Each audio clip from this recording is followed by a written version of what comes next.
Selamat sore Youth of Calvary, selamat bergabung di Yoke Online Service hari ini dengan tema Lupakan atau Pulihkan yang akan dibawakan oleh Kabara.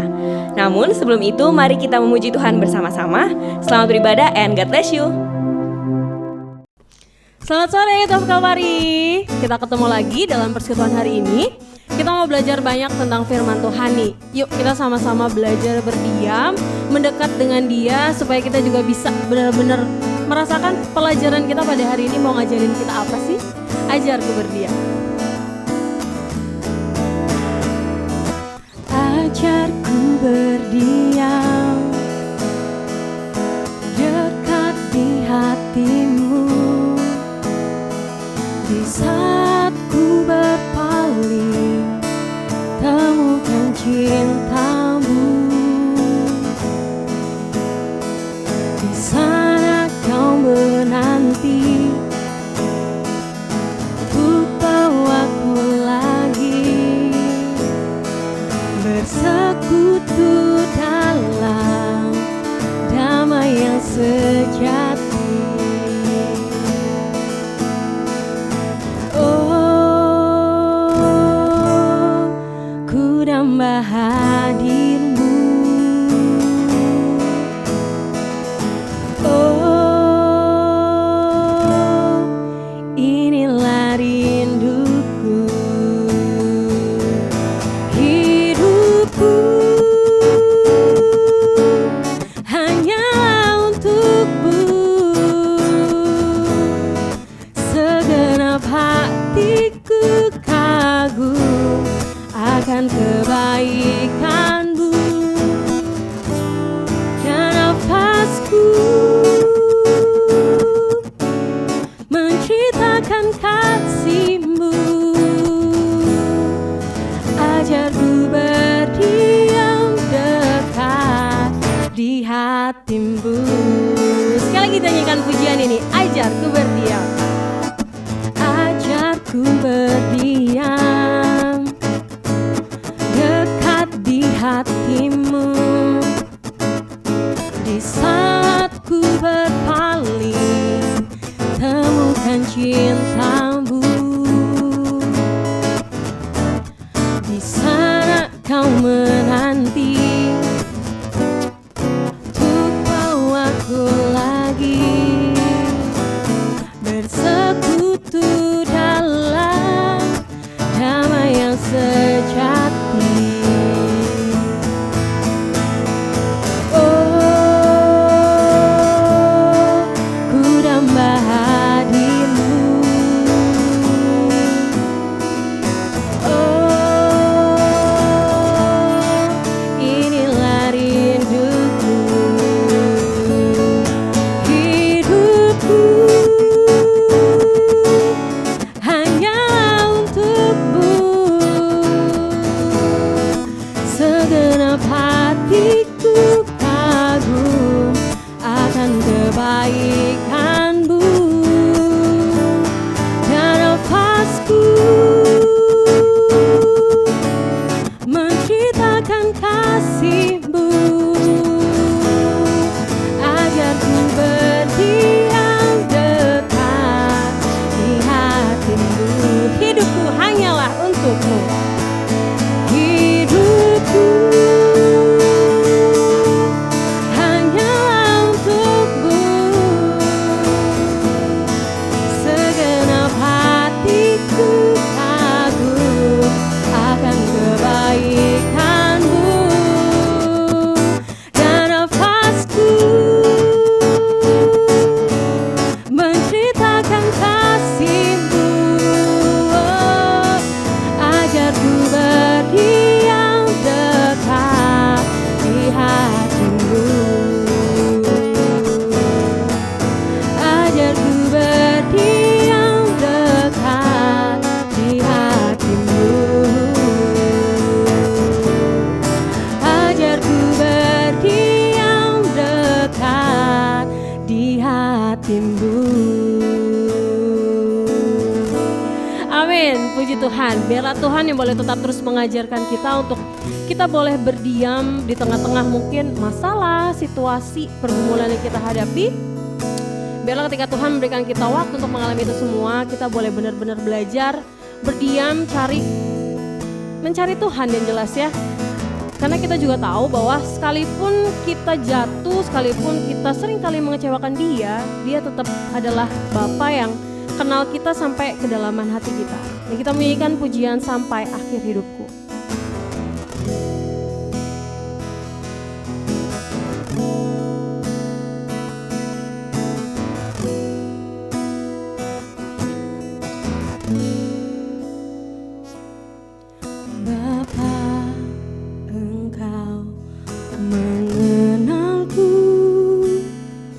Lebih dari siapapun,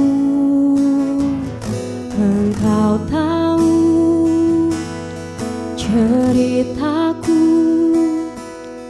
dan isi hatiku. Tak peduli masa lalu, Engkau tetap memilihku. Ubahkanku, sempurnakan, jadi karya yang indah. Kini aku percaya tiada yang mustahil bagimu. Kuasamu kuatkanku, dasarku berharap.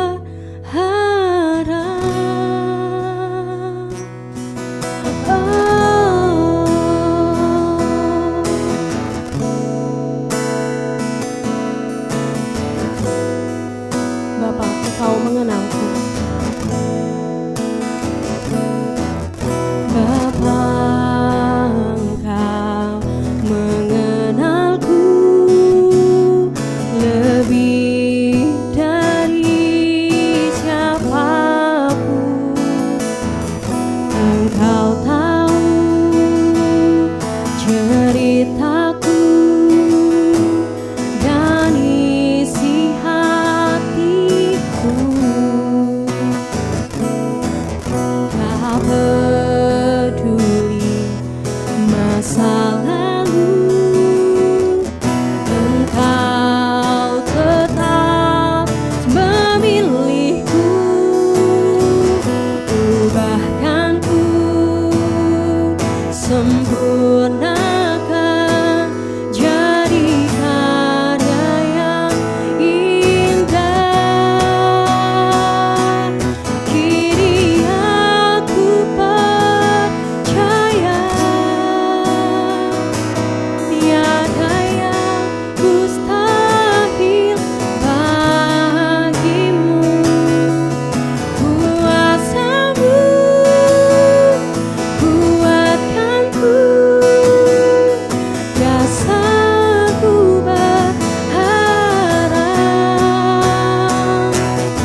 lagu ini boleh menjadi komitmen kita sama Tuhan. Kita boleh benar-benar belajar, boleh benar-benar percaya sama Dia. Bahkan seumur hidup kita tetap mau ikut Dia sebagai penolong kita, sebagai juru selamat kita, sebagai pribadi yang gak pernah ninggalin kita dalam kehidupan kita. Mari kita bersama-sama untuk belajar memberikan hidup kita buat Dia, mengikut Dia dalam keseharian kita.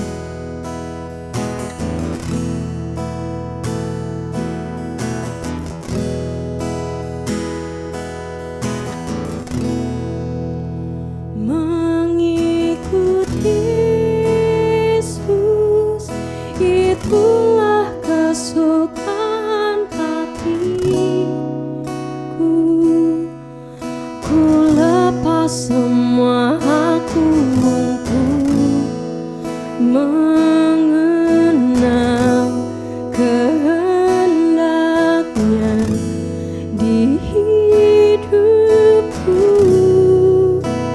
Mengiring Yesus, itulah kekuatan hatiku. Ku yakin anugerahnya mampu jadikanku hamba yang berkenan selalu. Mengikut Yesus, itulah kesukaan hatiku. Ku lepas semua aku untuk mengenal kehendaknya di hidupku. Mengiring Yesus, itulah kekuatan hatiku. Ku yakin anugerahnya mampu jadikanku hamba yang berkenan selalu. Mengikut Yesus, itulah kesukaan hatiku. Ku lepas semua aku untuk mengenal kehendaknya di hidupku. Mengiring Yesus, itulah kekuatan hatiku. Ku yakin anugerahnya mampu jadikanku hamba yang berkenan selalu.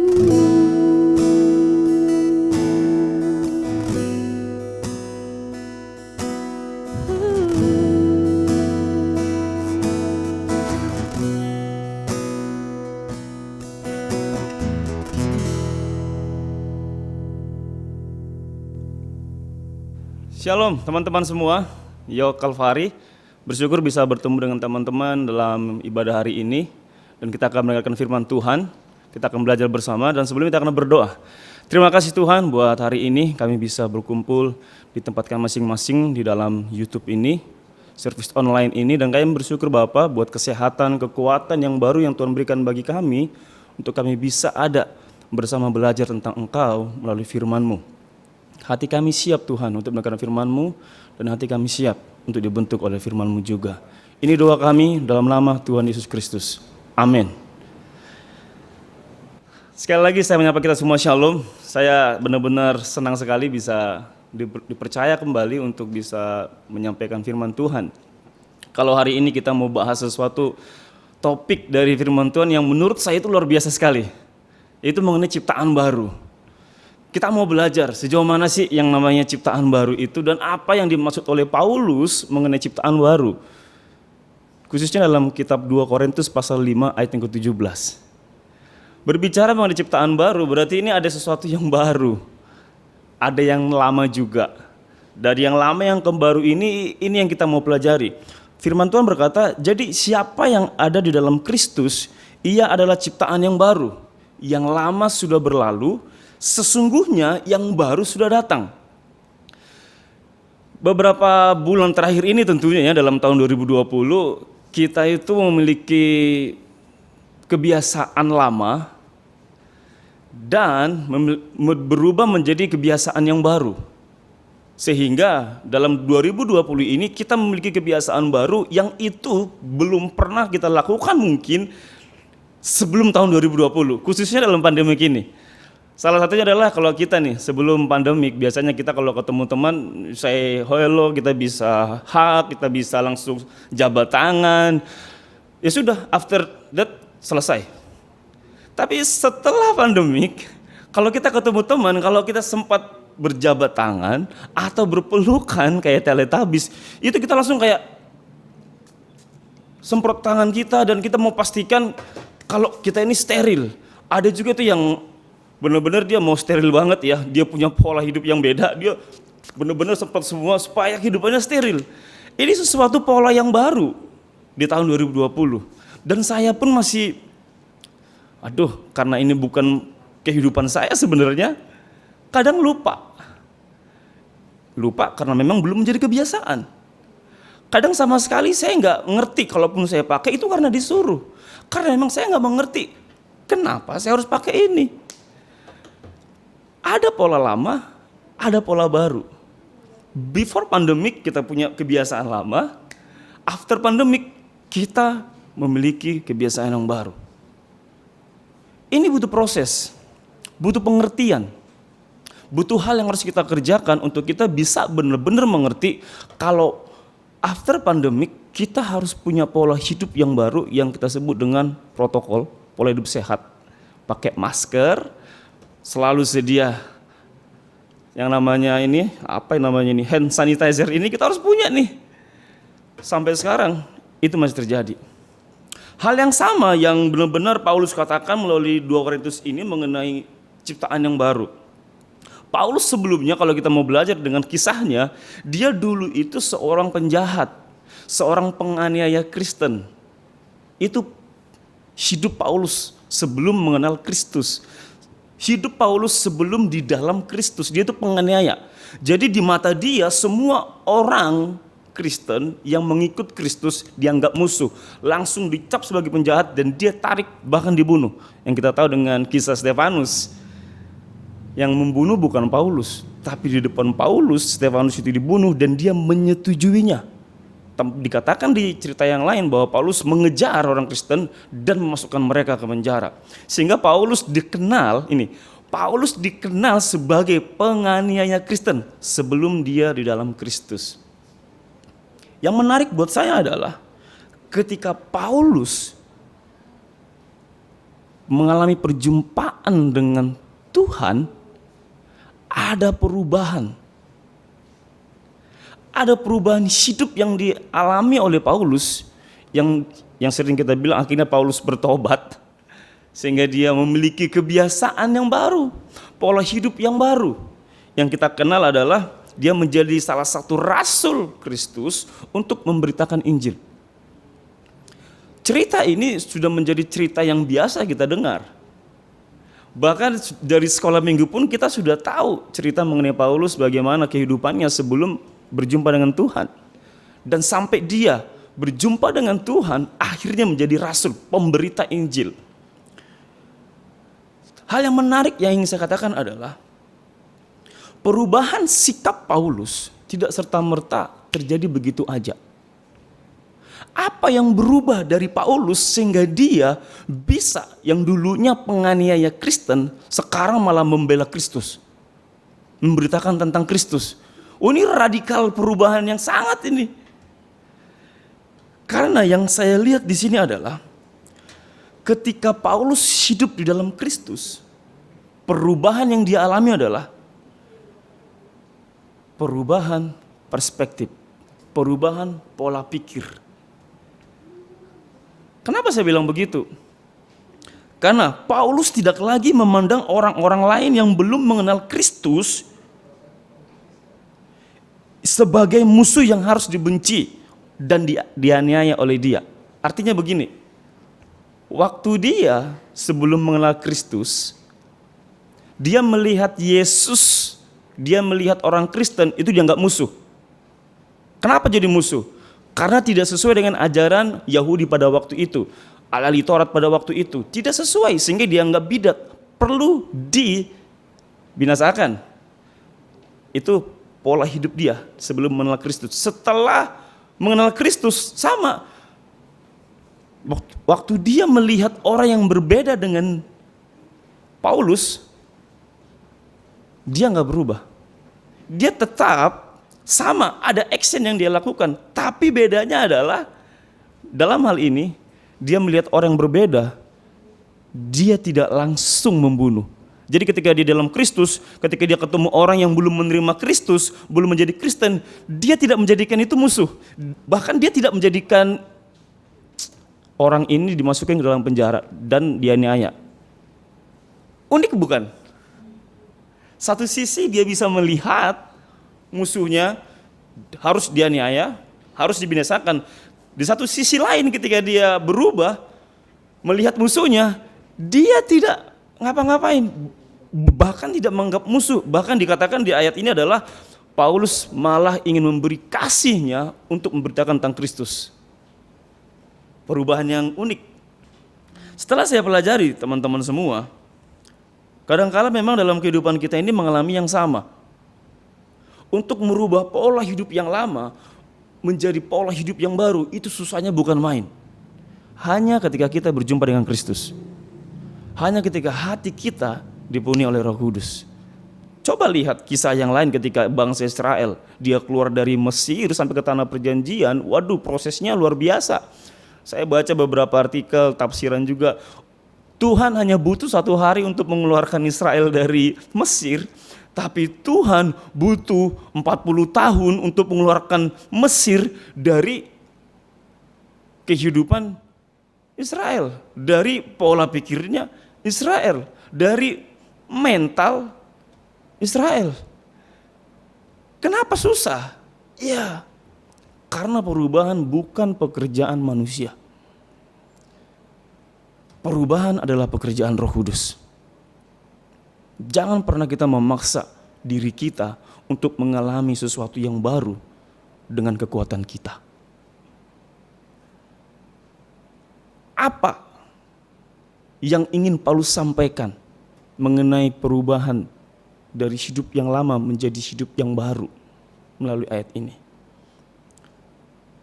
Itu sebabnya teman-teman, kalau kita melihat kehidupan kita, salah satu penyebab kenapa kita belum bisa berubah, salah satu penyebab kita kenapa masih mempertahankan kehidupan yang lama, saya mencatat di sini, salah satu penyebabnya adalah kita masih saja menghadapi masalah yang sama berulang-ulang, menyelesaikannya dengan cara yang sama. Dengan cara yang sama, tapi di waktu yang berbeda. Jadi, di hari yang beda, kita masih mengalami masalah yang sama. Kenapa? Karena cara menyelesaikan masalahnya itu sama. Saya bilang, kalau kita menyelesaikan masalah hidup kita dengan kekuatan kita nggak bakalan bisa ketemu yang namanya perubahan hidup. Tetapi ketika kita menyadari Roh Kudus satu-satunya kekuatan, itu start untuk kita bisa mencapai hidup yang baru. Kita mau baca dari 2 Korintus pasal 5 ayat ke-16. Ini ayat 17 jelas dikatakan bahwa siapa yang ada di dalam Kristus, ia adalah ciptaan baru. Yang lama sudah berlalu, sesungguhnya yang baru sudah datang. Jadi hidup baru yang bagaimana yang Paulus sedang jelaskan di konteks ini. Kita naik ke ayatnya ke-16 ya. Lihatlah ya, sebab itu kami tidak lagi menilai seorang juga pun menurut ukuran manusia. Dan jika kami pernah menilai Kristus menurut ukuran manusia, sekarang kami tidak lagi menilainya demikian. Di sini Paulus itu menjelaskan, kita dapat dari kata menilai dengan ukuran manusia. Salah satu ciri khas ciptaan baru itu adalah dilihat dari ayat 16 ini. Apa itu? Menilai dengan ukuran manusia, point of view. Ya. Yang dimaksud di sini adalah new perspective. Cara pandang kita itu baru. Kalau dibaca dari ayat 11, 12, 13, 14, 15, di situ Paulus menjelaskan bagaimana kehidupan rohani Paulus setelah dia mengenal Kristus. Dia bilang dia sudah tidak lagi mencari nama baik, dia tidak sedang mencari penghargaan, dia nggak gila penghargaan, tapi dia benar-benar ingin memberi, menjadi alat pendamaian Kristus bagi umat manusia. Makanya yang saya catat di sini adalah ciptaan baru adalah orang yang memiliki perspektif yang baru. Sama. Sekarang tahun 2020. Tahun 2020 pola hidup kita di tahun ini apakah sama dengan pola hidup kita di tahun 2019-18? Sederhana saya katakan. Setiap akhir tahun kita pasti akan membuat resolusi hidup, resolusi tahun baru, resolusi tahun yang baru. Tapi kadang-kala kita hanya mereview, mengulang kembali resolusi-resolusi yang belum kita selesaikan. Artinya apa? Karena perspektifnya masih sama. Saya kasih salah contoh, contohnya begini. Apa yang dimaksud dengan menilai dengan ukuran manusia? Paulus nanti baca dalam 2 Korintus pasal yang 10 ayat yang ke-10, karena secara konteks dalam kitab Korintus ini Paulus sudah mengalami hajaran, dia mengalami serangan, tekanan terhadap pelayanannya dia di Korintus. Itu Paulus sedang hadapin, dia ditolak. Kenapa? Saya baca sebelumnya dalam 2 Korintus 10 ayat 10, ini yang dikatakan oleh jemaat Korintus. Surat-suratnya berbobot dan kuat, tetapi kehadiran tubuhnya lemah dan ucapannya tidak berarti. Artinya apa? Secara fisik penampilan Paulus itu nggak bagus. Standar perspektif manusia. Tapi betul kok surat-suratnya bagus. Dia bilang begini, surat-suratnya berbobot dan kuat. Paulus mengalami itu. Paulus mengalami penilaian dari orang lain menurut penilaian dunia. Seringkali kita sama kok. Dalam pelayanan kita jumpai, dalam pertemanan kita kadang begitu. Kita dinilai dari apa yang mereka lihat. Mereka belum menilai dari apa yang mereka mengerti dari kita. Sama. Apakah kita masih menilai orang lain sebagai ciptaan baru? Kita masih menilai orang lain tanpa mau mengenal dia. Akhirnya apa? Asumsi yang kita pakai untuk menjadi penilaian buat orang lain. Apa hasilnya? Pertengkaran. Apa hasilnya? Perselisihan. Apa hasilnya? Iri hati. Nah, Paulus di sini menjelaskan, aku mengalami demikian sebagai ciptaan baru yang dulunya memang aku ini penjahat, tapi sekarang sudah menjadi rasul memberitakan berita baik. Ada kok orang yang masih menilai saya dengan ukuran manusia saya yang dulu. Saya masih dinilai seperti kehidupan lamanya saya yang dulu. Paulus ngalamin ini. Tetapi sebagai ciptaan baru, Paulus berkata, aku tidak seperti itu. Aku nggak lagi menilai mereka yang menghina aku nggak lagi menilai mereka yang mengebuli, menjelek-jelekan aku dengan cara yang sama saya menilai mereka. Dia katakan begini, aku tidak lagi memakai ukuran manusia untuk menilai. Artinya apa teman-teman? Ini buat saya benar-benar jadi menjadi ciptaan baru itu adalah kita memiliki perspektif baru, cara menilai orang lain, bahkan menilai diri kita sendiri dengan pengertian baru. Dasarnya apa? Saya menilai diri saya seperti Tuhan melihat saya di dalam Kristus.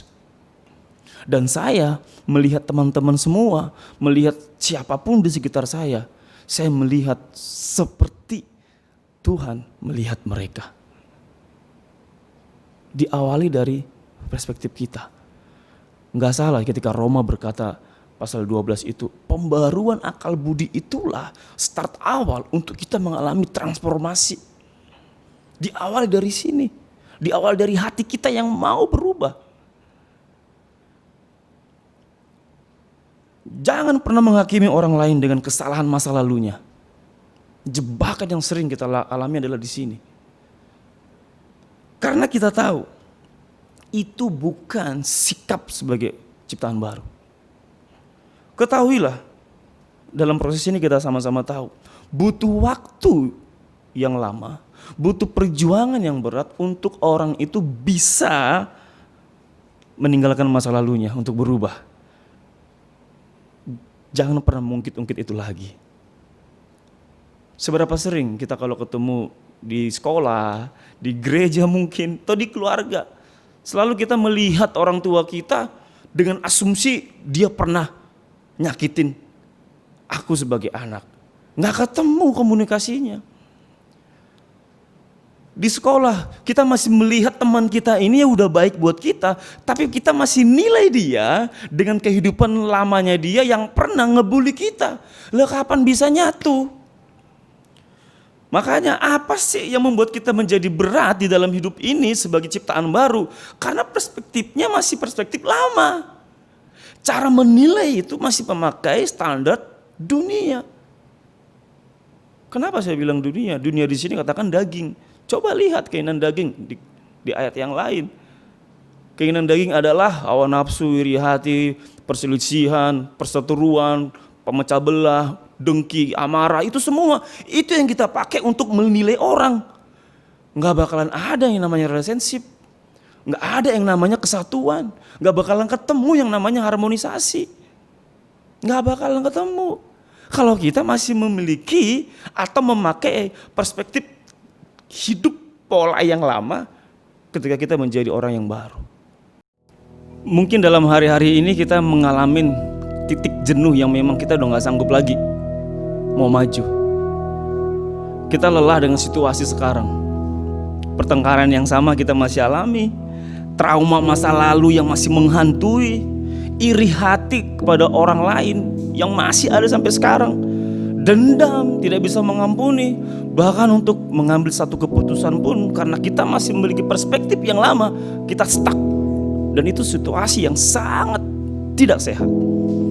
Sebagai ciptaan baru, orang yang hidup di dalam Kristus, pilihannya cuma satu. Kita harus menilai diri kita dengan cara yang baru. Sebagaimana Allah melihat diri kita ini apa adanya. Pengharapan yang baru, kesempatan yang baru, tujuan yang baru. Sebagai anak-anak muda, itu akan menjadi bagian kita.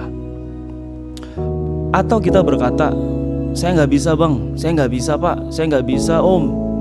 Saya itu bisa menghidupin dengan sukacita kalau lagi bareng teman-teman, lagi banyak dengan mereka, lagi kumpul. Ya, memang kemampuan bertahan dalam kesendirian bersama Tuhan itu menjadi fokus kita sebagai anak Tuhan. Banyak orang yang hanya bisa berhasil kalau lagi rame-rame, tetapi selalu gagal kalau mereka pas sendirian. Perenungan buat kita sebagai ciptaan baru, sebagai orang yang hidup di dalam Kristus. Janji Tuhan, dimanapun kita ada, kapanpun waktunya, Dia selalu ada buat kita. Sehingga kita bisa melihat diri kita ini begitu berharganya kita di hadapan Tuhan. Dan bisa menilai orang juga dengan cara yang sama. Tuhan Yesus baik buat kita. Tuhan Yesus selalu setia untuk kita. Kemanapun kita pergi, percayalah, Tuhan yang sama yang akan menyertai kita sampai Dia datang kedua kalinya. Mari kita berdoa. Terima kasih Bapa buat sore hari ini, bersyukur buat penyertaan-Mu, firman yang sudah kami perdengarkan, diskusikan bersama.